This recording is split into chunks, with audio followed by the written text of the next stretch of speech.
Thompson. And I'm Dan Novak. This is VOA News. I'm Joe Ramsey. Peru's Congress voted to oust President Pedro Castillo in an impeachment trial on Wednesday, hours after he said he would dissolve the legislature by decree and threw the Andean country into a full-on constitutional crisis. Ignoring Castillo's attempt to shut down Congress, lawmakers moved ahead with the impeachment trial with 101 votes in favor of removing him, 6 against, and 10 abstentions. The legislature called on Peru's vice president to take office. While it's unclear who was ultimately going to prevail, Castillo appears to be losing his grip on power as allies abandon him, and ministers, the armed forces, police, and the U.S. ambassador criticized his move to shut down Congress outside normal legal channels. As snow fell in Kyiv on Wednesday, residents said they remained defiant and worried more about servicemen who must fight under freezing temperatures. Within Ukraine, officials were working on Wednesday to restore power after damage in the latest barrage of Russian missile strikes launched on Monday, hours after apparent Ukrainian drone strikes on 2 air bases deep inside Russia. Time magazine has named its 2022 Person of the Year. AP correspondent Rita Follet reports. Time's Person of the Year is Ukraine's President Zelensky for proving, says Time, that courage can be as contagious as fear. When Russia invaded Ukraine on February 24th, Volodymyr Zelensky stayed in Kyiv, the capital. He didn't run, says Time's editor-in-chief Edward Felsenthal. Volodymyr Zelensky was a comedian who turned politician. When the war broke out, he worked to rally Ukrainian resistance. I'm Rita Foley. This is VOA News. The son of a former president of Mozambique and 10 others have been sentenced to prison for their roles in a scandal that crashed the southern African country's economy. Reuters correspondent David Doyle has more. Armando Ndambi Guebuza, son of former President Armando Guebuza, was sentenced to 12 years in prison for his role in the scandal, which saw hundreds of millions of dollars in government-backed loans disappear. Others who were convicted were jailed for between 10 and 12 years. 8 of the 19 people on trial on charges such as money laundering, bribery, and blackmail were acquitted. An independent audit in 2017 found the government had not done enough to explain how the funds were spent. It said roughly a quarter of the money was unaccounted for. The United States is expanding its current visa restriction policy to hold to account military or political actors who undermine or delay the democratic process in Sudan, Secretary of State Antony Blinken said on Wednesday. The U.S. move comes after Sudanese political parties and the military signed a framework deal on Monday that they said would pave the way for a 2-year civilian-led transition toward elections and end a sometimes violent standoff triggered by a coup in October 2021. The deal could mark a new phase for Sudan, but has already faced resistance from protest groups. Spanish police are searching for 14 people who ran from a plane at Barcelona's airport, AP correspondent Charles de Ledesma reports. The plane made an emergency landing to get assistance for a pregnant woman who allegedly simulated she was about to give birth. As the woman was getting evacuated from the plane, 27 passengers exited the aircraft without authorization and, officials say, tried to flee. Police stopped 13 of them, while the other 14 got away and remain at large. The woman, who was thought to be in labor, is under arrest after doctors at the hospital determined that, although pregnant, she was not about to give birth. I'm Charles de Ledesma. A published report says lawyers for former U.S. President Donald Trump found at least 2 items marked as classified during a recent search of a storage unit in West Palm Beach, Florida, and have provided them to the FBI. The Washington Post reports that the items were discovered by an outside team that was brought in by Trump's representatives to search his properties for any additional classified materials. The nature of the classified materials is not immediately clear, and the storage unit where they were found was found in the eastern state of Virginia. I'm Joe Ramsey. This is VOA News. I'm Marissa Melton. Ukrainian President Volodymyr Zelensky said in his nightly address Thursday that he just signed decrees giving posthumous awards to 3 policemen who were killed by Russian mines on Wednesday in the Kherson region. He said Ukraine will be dealing with mines for years to come, among them buried landmines, tripwire mines, and mined buildings, cars, and infrastructure. He said mining Ukrainian territory is one of the charges for which Russia will someday be held accountable. One of the winners of this year's Nobel Peace Prize says there will be no lasting peace in Ukraine until there's justice and human rights. AP correspondent Karen Chamas. The head of the Ukrainian Center for Civil Liberties, Oleksandra Matvichuk, said Russian President Vladimir Putin thinks he can do exactly what he wants. The human rights activist also said that she believes human rights and peace are inextricably linked. Matvichuk spoke to reporters on her arrival to Oslo to receive the Nobel Peace Prize with fellow human rights campaigners from Belarus and Russia. The prize was seen as a strong rebuke to the authoritarian rule of Putin. I'm Karen Chamas. Iran has announced the first execution of a protester convicted for his role in the ongoing wave of anti-government protests. State media reported Thursday that Mohsen Shakari, who was 23, was hanged Thursday morning after being accused of blocking a street and attacking a security force member in Tehran. Iranian courts have issued at least 10 death sentences for people arrested in connection with the protests, but Shakari was the first person executed.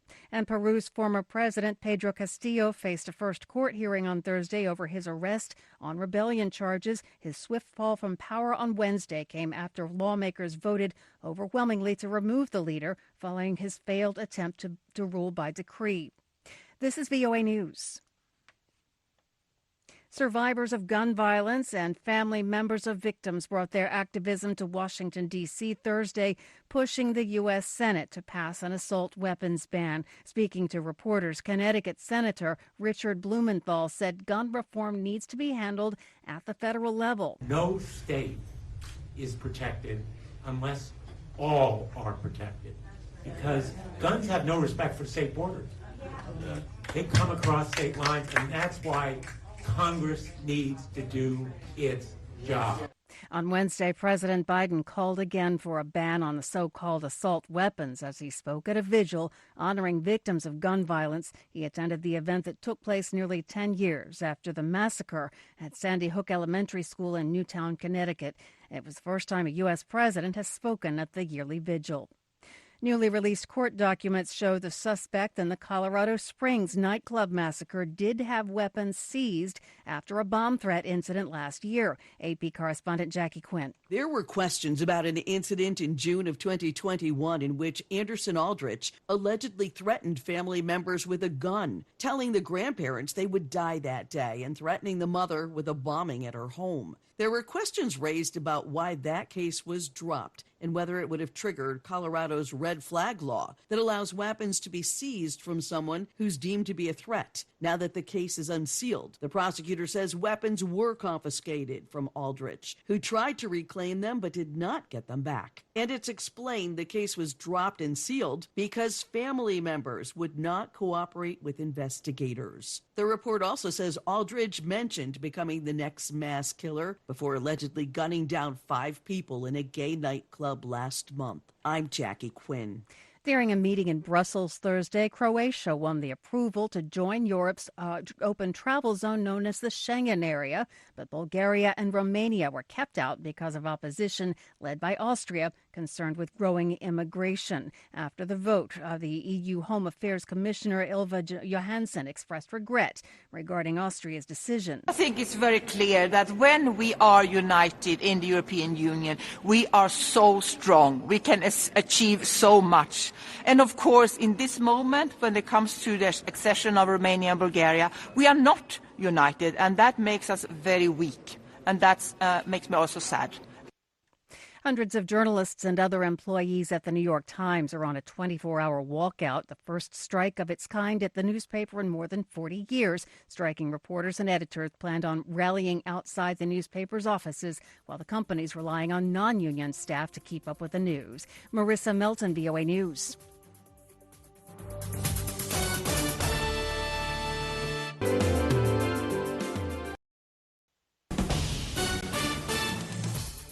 This is VOA News. I'm Joe Ramsey.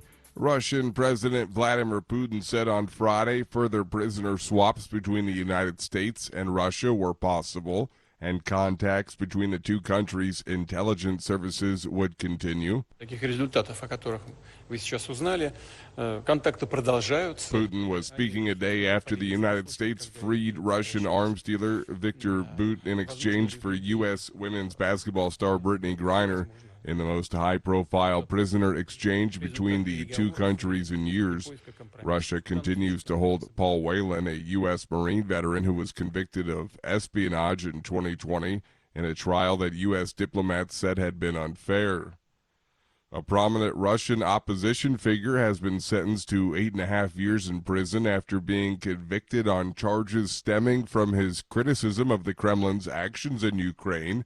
AP correspondent Charles de Ledesma reports. The sentence handed down to Ilya Yashin, one of the few Kremlin critics to have stayed in Russia, offers the latest indication of an intensified crackdown on dissent by Russian authorities. Yashin is charged with spreading false information about the military, a new offence added to the country's criminal law after President Vladimir Putin sent troops into Ukraine. Yashin said in a statement through his lawyers after the judge passed the sentence that with this hysterical move, the authorities want to scare us all, but it effectively shows their weakness. Only the weak, he says, want to shut everyone's mouth and eradicate any dissent. I'm Charles de Ledesma. The head of NATO has expressed worry that the fighting in Ukraine could spin out of control and become a war between Russia and NATO, according to an interview released by Norwegian broadcaster NRK.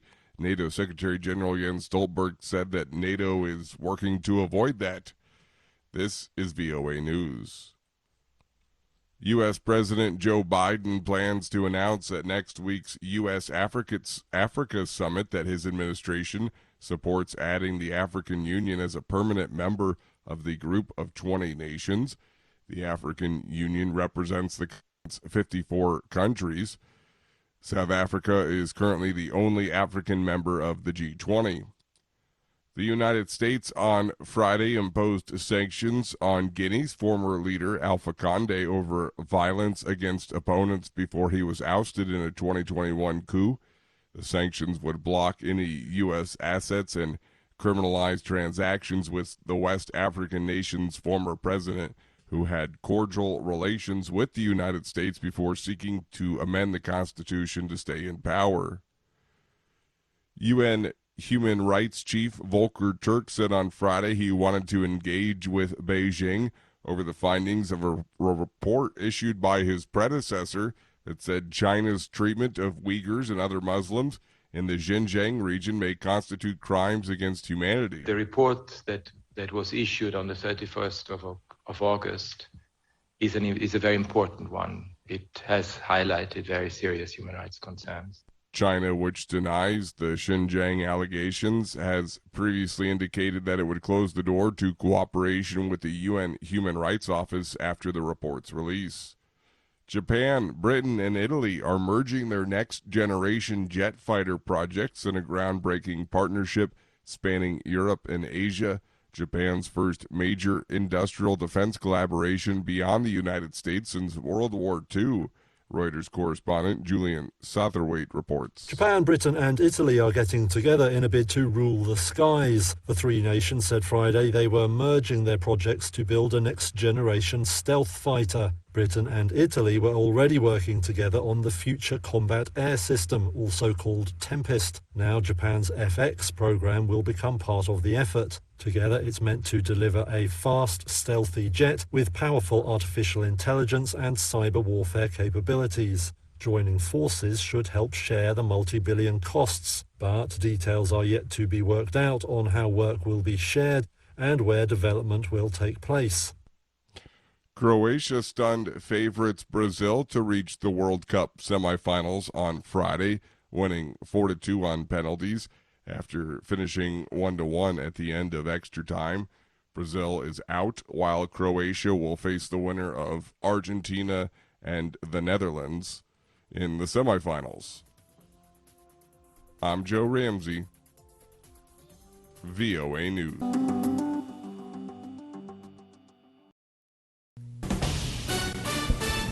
This is VOA News via remote. I'm Laurel Bowman. Pro-democracy Hong Kong tycoon Jimmy Lai was sentenced on Saturday to 5 years and 9 months in prison for fraud, convicted of violating a lease contract for the headquarters of a liberal newspaper he used to run. Lai, who was 75 years old, was found guilty of 2 counts of fraud for covering up the operations of a private company, Deco Consultants, at the headquarters of the now shuttered Apple Daily newspaper in what was ruled a breach of its land lease. Press freedom advocates called the trial a sham. China said on Saturday it would stop checking truck drivers and ship crew transporting goods domestically, stop checking them for COVID-19, removing a key bottleneck from its supply chain network as a dismantling of the country's zero COVID policy gathers speed. The country this week made a dramatic pivot toward economic reopening, loosening key parts of the COVID policy in a shift that has been welcomed by a weary public, but also is now stoking concerns that infections could spike and cause further disruptions. Hundreds of Tunisians protested on Saturday against the president a week before elections to a new parliament created by his constitutional changes. They were accusing him of an undemocratic coup. The president shut down the previous parliament last year and ruled by decree before rewriting the Constitution this year to give the presidency more powers, moves rejected by most political parties. The United States is sanctioning firms for rights abuses. In a briefing, State Department Deputy Spokesman Vedant Patel says the sanctions are being posed around the world. This is a series of broad designations that we've made that has impacted 65 individuals, more than 65 individuals and entities, and in 17 countries.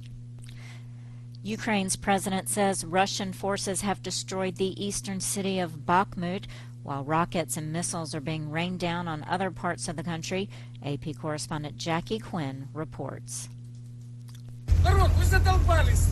Military leaders in Ukraine say they're taking fire from multiple directions, with rocket, missile, and airstrikes in the southeastern region. A spokesman for the General Staff of the Armed Forces of Ukraine says more than 20 settlements have come under fire. As crews clean up bombed-out vehicles and debris, President Volodymyr Zelensky says the situation remains very difficult in the Donbass industrial region, which again appears to be the target of a renewed Russian effort to crush Ukraine's resistance. I'm Jackie Quinn. Taiwan's president pledged on Saturday to deepen security cooperation with Japan to ensure freedom in the Indo-Pacific during a meeting with a senior member of Japan's ruling Liberal Democratic Party, or LDP. Although Japan and Chinese claimed and democratically governed Taiwan do not have formal diplomatic ties, they have close unofficial relations and both share concerns about China, especially its increased military activities near them. Nobel laureates congregated in the Swedish capital Stockholm on Saturday for the first fully in-person awards ceremony since the COVID-19 pandemic that curtailed events in the past 2 years. A closed-door hearing has been held in a Washington, D.C. federal courthouse surrounding the investigation into former U.S. President Donald Trump's possession of classified documents. AP correspondent Jackie Quinn reports.